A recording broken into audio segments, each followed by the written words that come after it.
آج 9 صفر ہے 37 ہجری کو حضرت عمار بن یاسر رضی اللہ تعالی عنہ کی شہادت ہوئی تھی۔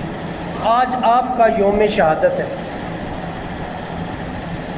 حضرت عمار بن یاسر رضی اللہ تعالی عنہ ابتدا میں جو مسلمان ہوئے،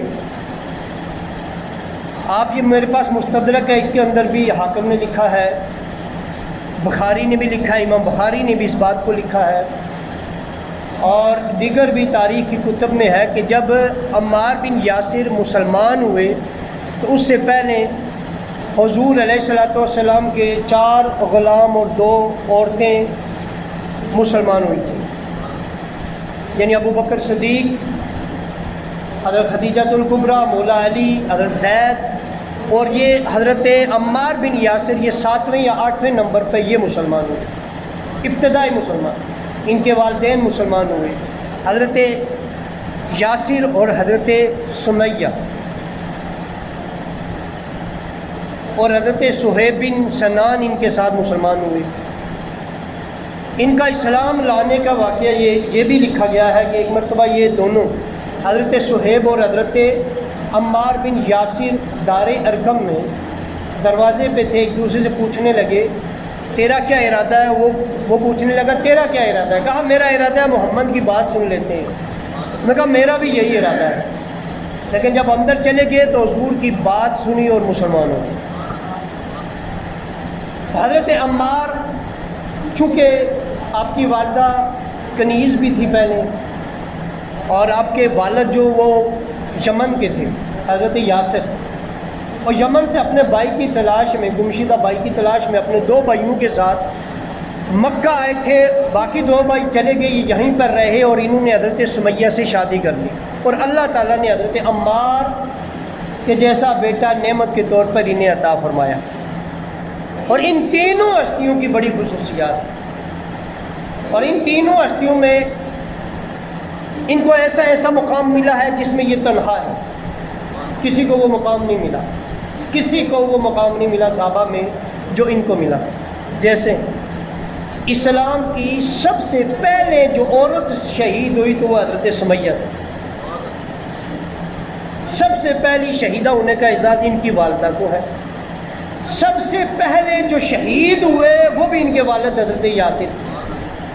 مقام دیکھے، یعنی عورت کوئی ہو سکتی تھی، مرد کوئی اور ہو سکتا تھا، دونوں ان ہی کے والدین اسلام کے سب سے پہلے شہید کہلائے۔ حضرت سمیہ پہ تو بڑا ظلم کیا گیا، ابو جہل نے آپ کو ہر طرح کا ظلم بھی کیا کہ کیوں تو بتوں کی پوجا چھوڑ رہی ہے، کیوں تو اس بدعت والے دین کو قبول کر رہی ہے، نبی محمد کے دین کو کیوں قبول کر رہی ہے۔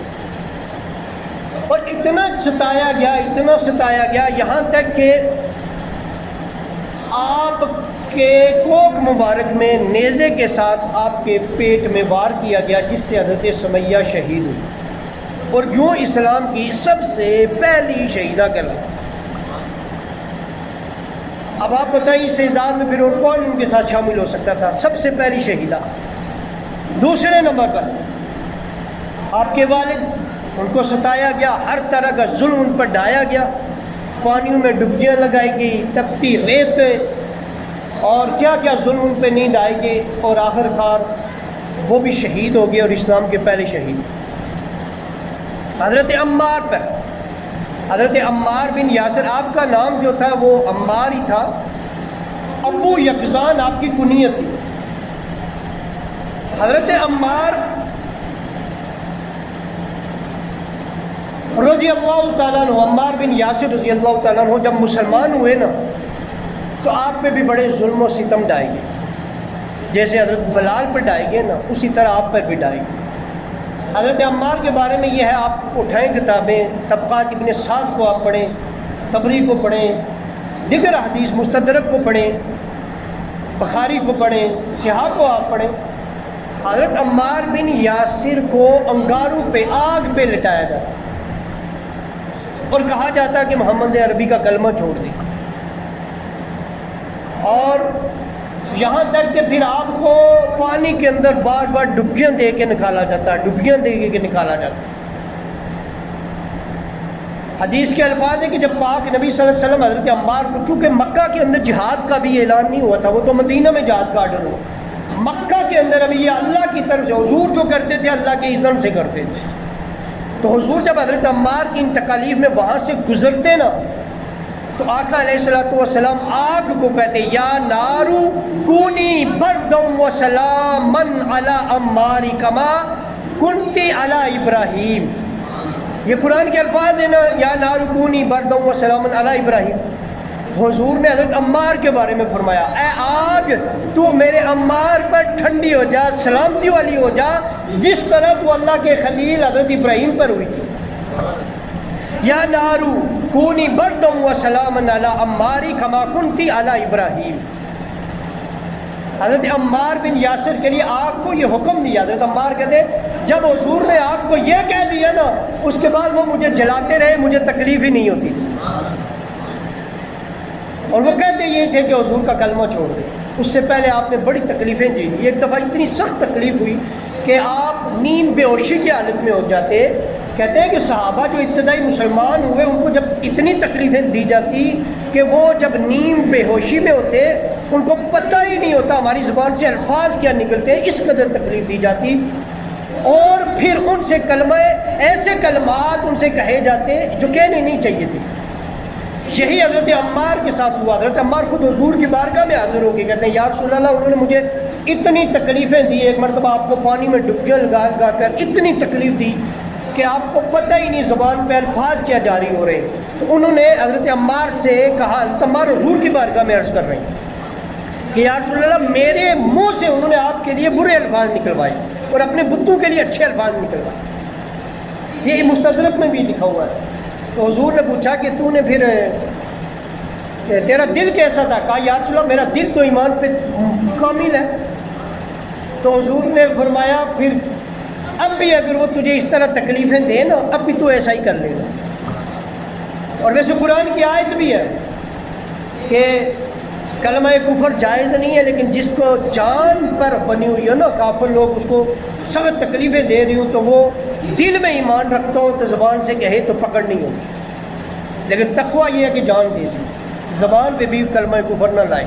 لیکن وہ ابتدائی جو اسلام کے حالات تھے اس وقت تو حکم ہی اور تھا. اس وقت تو نبی پاک کو جہاد کا بھی حکم نہیں تھا. تو حضرت عمار بن یاسر کو یوں تکلیفیں دی گئی ابتدائی طور پر. اب آپ سوچیں کہ جنہوں نے سب سے پہلے تکلیفیں اٹھائی ابتدائی، پھر ان کا اسلام میں مقام کیا ہے. پھر قرآن بھی کہتا ہے جو پہلے اسلام لائے بعد والے ان کا مقابلہ نہیں کر سکتے.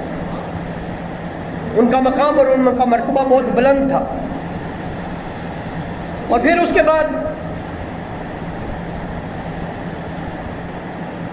خالد بن ولید رضی اللہ تعالیٰ عنہ ایک واقعہ بیان کرتے ہیں. یہ مستدرک کے اندر بھی موجود ہے. یہاں تو 2-3 الگ الگ روایتوں کے ساتھ موجود ہے کہ حضرت خالد بن ولید رضی اللہ تعالیٰ عنہ کہتے ہیں کہ یہ مقام بتا رہا ہوں عمار بن یاسر کا رضی اللہ تعالیٰ عنہ کا. حضرت عمار بن یاسر رضی اللہ تعالیٰ عنہ بزرگ صحابی تھے. جب شہید ہوئے تلوار بازی اس وقت بھی کر رہے تھے. عمر مبارک اس وقت 94 سال کی. آج 94 سال کے بابا جی کو چلا نہیں جاتا اور آپ جنگ صفین میں تلوار بازی کر رہے تھے، نیزہ اٹھا کے مار رہے تھے. تو حضرت عمار بن یاسر کو جب حضرت خالد بن ولید کے ساتھ ایک مہم پہ بھیجا گیا، یہ اس حدیث کے راوی خالد بن ولید خود ہیں، وہ سنا رہے ہیں کہ مجھے اور عمار کو مجھے اس کا لیڈر سپہ سالار بنا کر ایک مہم پہ بھیجا گیا. خالد بن ولید کے ساتھ حضرت عمار بن یاسر بھی تھے. جب یہاں پر پہنچے نے اس بستی میں شب خون مارا، قابو میں کیا. خالد بن ولید کہتے ہیں گھر رہ گیا اور انہوں نے وہ بظاہر مسلمان بنے، وہ مسلمان بن گئے. تو مجھے عمار بن یاسر نے روکا کہ خبردار ان کو کچھ نہیں کہنا، ان کو کچھ نہیں کہنا، انہوں نے یہ مسلمان ہو گئے ہیں، مسلمان ہو چکے ہیں، لہٰذا ان کو کچھ نہیں کہنا. خالد بن ولید یہ سمجھے کہ انہوں نے ہم سے ڈر کر کلمہ پڑھا، انہوں نے ڈر کے اپنے آپ کو مسلمان ظاہر کیا. انہوں نے حضرت عمار بن یاسر کی نہ سنی اور ان کو بھی قتل کر دیا. خالد بن ولید خود سنا رہے ہیں، کہتے ہیں میں نے جب ان کو قتل کر دیا اس کے بعد عمار بن یاسر مجھ سے کافی جھگڑے اور کہا میں نبی پاک سے تیری شکایت لگاؤں گا۔ جب جنگ ختم ہوئی واپس پہنچے حضور کی بارگاہ میں، تو نبی پاک صلی اللہ علیہ وسلم کی بارگاہ میں پہلے خالد بن ولید کہتے میں حاضر ہو گیا، اور میں نے جا کر حضور سے کہا اس طرح یاسر بن عمار نے آج جو ہے میرے ساتھ یہ سلوک کیا ہے، مجھے برا بھلا کہا ہے، میرے ساتھ لڑائی کی ہے۔ کہتے ہیں میں حضور کے ساتھ یہ بات کر رہا تھا، حضرت عمار بھی اندر داخل ہو گئے۔ جب حضرت عمار رضی اللہ تعالیٰ عنہ بھی اندر داخل ہوئے تو حضرت عمار نے بھی آ کر بات بتائی۔ اس پہ حضور نے حضرت عمار کے حق میں بات کی تو خالد بن ولید نے کہا کہ یا رسول اللہ آپ اس کی بات کر رہے ہیں، اور حضرت خالد بن ولید نے حضور کے سامنے عمار بن یاسر کو برا بھلا کہہ دیا۔ عمار کو حضور نے صبر کا کہا، حضرت عمار بن یاسر روتے ہوئے آنکھ سے آنسو بہاتے ہوئے باہر نکل گئے۔ پھر اس کے بعد کیا ہوا، حضور نے حضرت خالد بن ولید سے کہا کہ تو نے کیوں اس کو ایسا کہا یا رسول اللہ ایک تو میں اس کو کیا تم نے حقیر سمجھا؟ جی میں نے اس کو اپنے سے حقیر سمجھا، میں سپہ سالار تھا، اس نے میری بات نہیں مانی۔ اب حضور نے حضرت خالد بن ولید رضی اللہ تعالیٰ عنہ کو جو الفاظ کہے وہ سنے۔ حضور نے فرمایا خالد، عمار کا جس کا بغض ہوگا اللہ اس سے بغض کرے گا، عمار کو جو گالی دے گا اللہ اس کو گالی کا بدلہ دے گا، اور عمار کو جو حقیر سمجھے گا اللہ اس سے حقیر کرے گا، اور ایک حدیث کے الفاظ ہے عمار کو جو بیوقوف سمجھے گا اللہ اس سے بیوقوف کرے گا۔ یہ دونوں روایات اس میں موجود ہیں، مستدرک میں حاکم نے لکھی ہیں۔ حضرت خالد بن ولید نے جب نبی پاک کی زبان سے یہ سنا نا، اب آپ اندازہ کریں حضرت عمار بن یاسر کا مقام کیا ہے۔ انہوں نے اتنی قربانیاں دی ابتدائی میں، تو خالد بن ولید کو جب میرے پاک نبی نے یہ کہا تو وہ بھی تو حضور کے صحابی تھے، وہ فوراً چلے گئے اور حضرت عمار بن یاسر سے معافی مانگی، اور کہتے ہیں کہ مجھے اس کے بعد اس بات پہ ملال رہا کہ میں نے حضرت عمار بن یاسر کو ایسا کیوں کہا۔